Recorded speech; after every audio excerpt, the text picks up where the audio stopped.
Sejak gue lihat itu orang, tiap hari itu gue terobsesi dengan gimana caranya gue cari uang. Gue Google, gue nggak bisa tidur. Gue kasih tahu lo, setiap malam di otak gue itu gue cari how to make money online, how to make money, how to make money, how to make money, how to invest money, how to multiply money. Ya, gue cari Forbes Billionaire List. Itu paling banyak dari industri mana? Dulu finance and investment nomor 1. Kedua itu teknologi, media, and telecommunication. Ketiga itu real estate. Keempat itu apa? Manufacturing atau apa? Gue cari ya orang-orangnya, gue pelajarin satu persatu. Apa sih yang dilakuin sama Mark Zuckerberg? Apa sih yang dilakuin sama Bill Gates ya? Bill Gates itu kaya dari mana? Oh, dia punya saham Microsoft waktu itu. Beberapa dia lepas. Dia bikin namanya Cascade Investment, ya itu sebuah fund. Itu gue pelajarin semuanya satu-satu, ya sampai sekarang. Gue nggak bisa tidur, karena gue pikir mana uang gue, kenapa semua orang punya uang, kenapa gue nggak punya uang. Tapi ini diajarin sama orang tua kita, ya jangan jadi budak uang, ya tabu. Tapi lu semua budak sebetulnya, ya kan? Kalau nggak punya uang jadi budak kalau. Jadi ini bukan kita jadi budak uang. Justru kita mau punya banyak uang supaya kita bisa berbagi ke lebih banyak orang lagi. Fungsinya bukan buat diri kita sendiri. Ini adalah buku dari Andrew Carnegie, salah satu orang paling kaya yang pernah hidup. Dia tulis buku judulnya The Gospel of Wealth.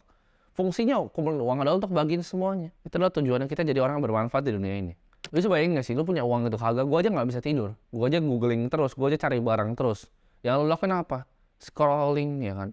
Mungkin lu termotivasi nonton video ini, besok ntar balik lagi gitu. Main game nggak berguna, jalan-jalan nggak berguna, ngopi-ngopi nggak berguna. Lu bayangin, lu boleh lah, lakuin itu boleh lah. Tapi nanti kalau udah punya duit gitu, lu belum punya duit, ya belum bisa angkat derajat orang tua lu, hidup lu udah nggak ada gunanya gitu main game doang. Bilang, oh tapi kan pro player gajinya segini. Pro player berapa dari berapa sih? Emang lu pro player bukan kan? Gitu. Gak ada salahnya untuk mikir itu gue pasti bisa. Dari gue masih ngecek rente, gue udah bilang ke diri gue pasti suatu saat akan di hotel ini naik mobil ini. Mungkin kalau gue ngomong itu ke teman gue atau ke orang tua gue, waktu itu gue diketawain, dikira orang gila kali ya di orang. Gue udah bilang dari dulu gue pasti jadi miliarder ya. Dari SMP gue udah bilang gue pasti jadi miliarder. Gimana pun caranya sampai mati gue akan jadi miliarder di usia muda. Itu mindset yang gue tanam. Gue yakin gue pasti bisa. Gue ada bukunya ya. Hal yang gue mau beli semua udah gue coretin satu-satu. Udah bisa semuanya gue beli di buku itu. Di buku itu gue targetinnya terlalu panjang 2030 karena waktu itu buat gue itu nggak mungkin gitu. Semua udah gue coret di umur 22 tahun ya. Jadi 8 tahun lebih dulu. Kalian harus punya mindset ya, suatu saat gue pasti bisa. Ini mungkin kedengaran konyol lagi buat kalian. Gue waktu itu pernah beli mobil pertama gue yaitu Ford Fiesta ya. Ford Fiesta tahun 2014. Gue belinya waktu itu tahun 2018 atau 2019. Warna merah. Itu mobil ini gue selalu pakai. Itu kan ada logonya tuh Ford warna biru. Tiap kali gue pakai. Kalau kalian tahu Ford Fiesta tuh kadang suka ngedet-ngedet di jalannya. Gue bawa itu terus gue liatin setirnya. Itu gue suka halu.